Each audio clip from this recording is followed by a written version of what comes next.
Hello, Year 6, and welcome to your first lesson of the week in our home learning week this week. And it's a reading lesson, and it's all about a book called Rooftoppers by an amazing author called Catherine Rundell.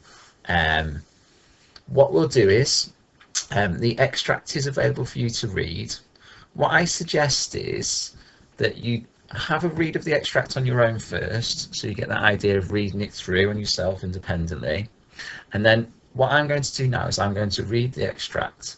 I suggest you pause the video now, read it all the way through, and then come back to the video and listen to me read it now. Okay? All right, off we go. On the morning of its first birthday, a baby was born. A baby was found floating in a cello case in the middle of the English Channel. It was the only living thing for miles. Just a baby and some dining room chairs, and the tip of a ship disappearing into the ocean. There had been music in the dining hall, and it was music so loud and so good that nobody had ever noticed the water flooding in over the carpet. The violins went on soaring for some time after the screaming had begun. Sometimes the shriek of a passenger would duet with a high C. The baby was found wrapped for warmth in the musical score of a Beethoven symphony. It had drifted almost a mile from the ship and was the last to be rescued. The man who lifted it into the rescue boat was a fellow passenger and a scholar. It is a scholar's job to notice things. He noticed that it was a girl with hair the colour of lightning and the smile of a shy person. Think of nighttime with a speaking voice, or think how moonlight might talk, or think of ink if ink had vocal cords.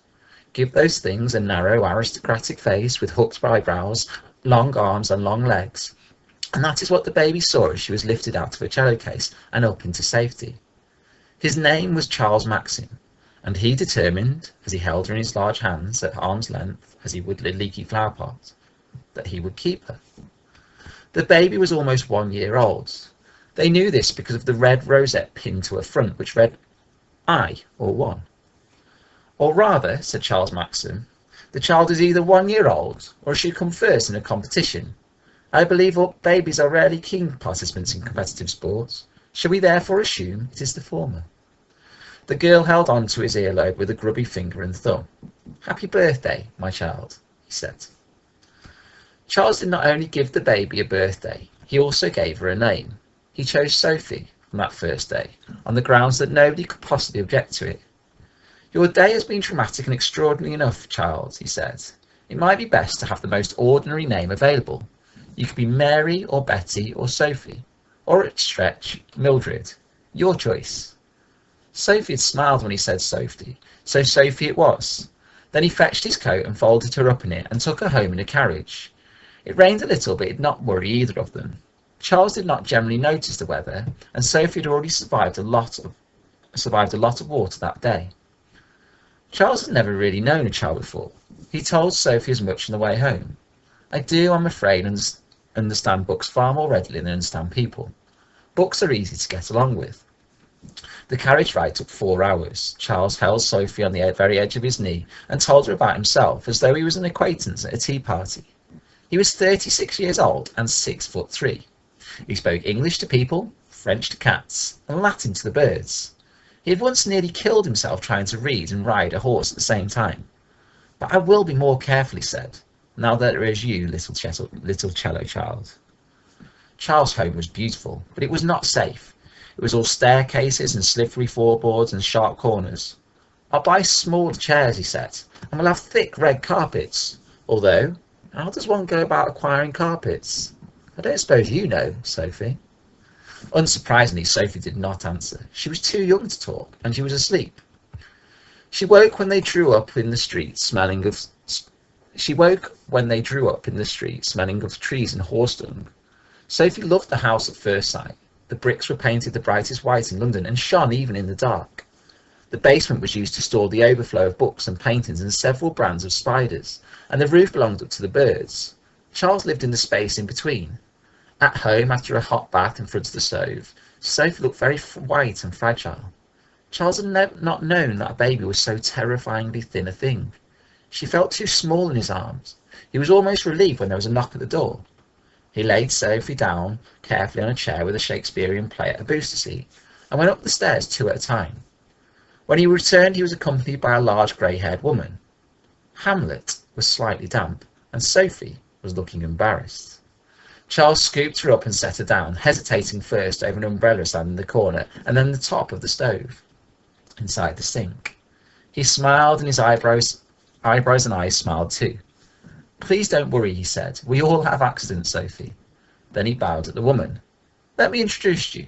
Sophie, this is Miss Elliot from the National Childcare Agency. Miss Elliot, this is Sophie from the ocean." The woman sighed, an official sort of sigh, it would have sounded from Sophie's place in the sink, and frowned and pulled clean clothes from the parcel. "Give her to me." Charles took the clothes from her.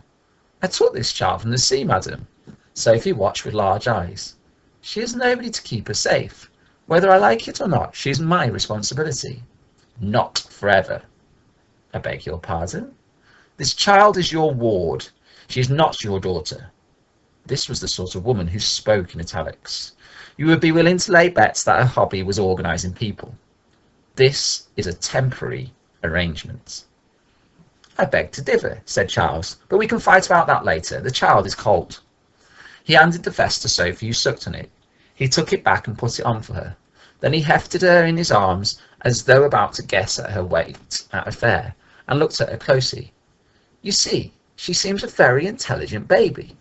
Sophie's fingers, he saw, were long and thin and clever, and she has hair the colour of lightning. How could you possibly resist her? "I'll have to come round to check on her, and I really don't have the time to spare. A man can't do this kind of thing alone." Certainly, please do come," said Charles, and he added, as if he couldn't stop himself, "if you feel you absolutely can't stay away, I will endeavour to be grateful. But this child is my responsibility. Do you understand?" "But it's a child. You're a man." "Yes, your powers of observation are formidable," said Charles. "You are a credit to your optician. But what are you going to do with her?" Charles looked bewildered. "Well, I'm going to love her. That should be enough. If the poetry I've read is anything to go by." Charles handed Sophie a red apple, then took it back and rubbed it on his sleeve until he could see his face in it. He said, "I'm sure the secrets of childcare, dark and mysterious though they no doubt are not impenetrable." Charles set the baby on his knee, handed her the apple, and began to read out loud to her from a midnight summer's night dream.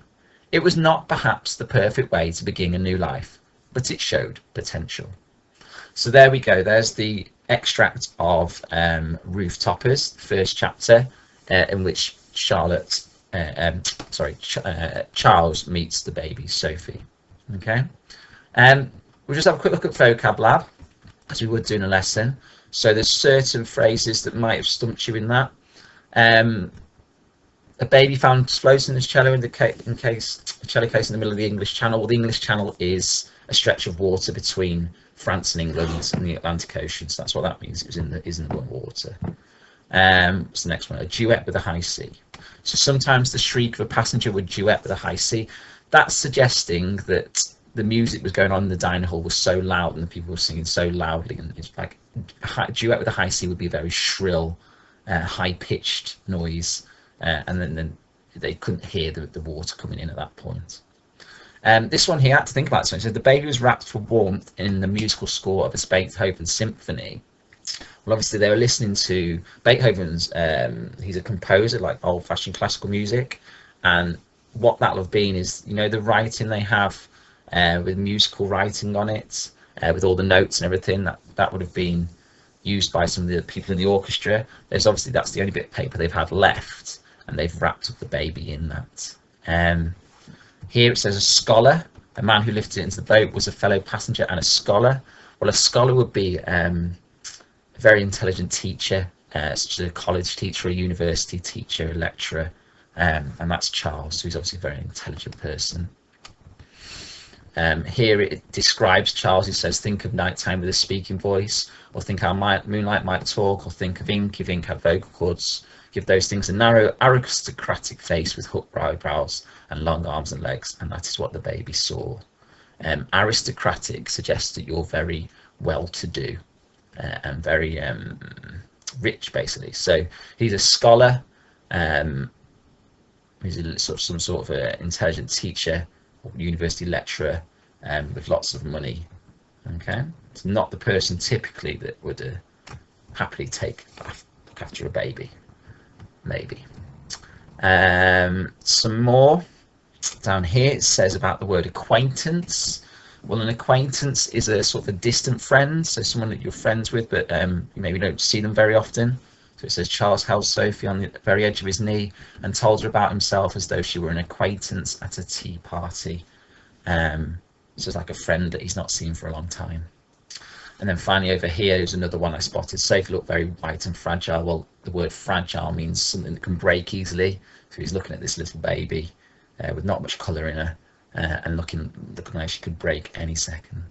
There was one more later on that I spotted that I was reading that maybe I should have underlined. It said, when he returned, he was accompanied by a large grey-haired woman. And then it says, Hamlet was slightly damp and Sophie was looking embarrassed. Well, Hamlet will be a Shakespeare play, so it's obviously a book he was reading at the time.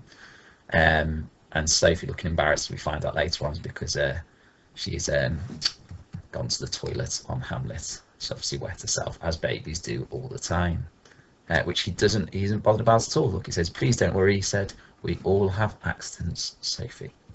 So there we go, there is the opening to Rooftoppers. Hopefully some of those vocab lab words helped, and hopefully me reading through helped you. So first of all, in the lesson we do a quick partner quiz. I'll do exactly the same now. Have a go at it, and what I suggest you do is just pause the slide as I put it on, so pause the video, have a go, and then I'll talk through the answers straight after.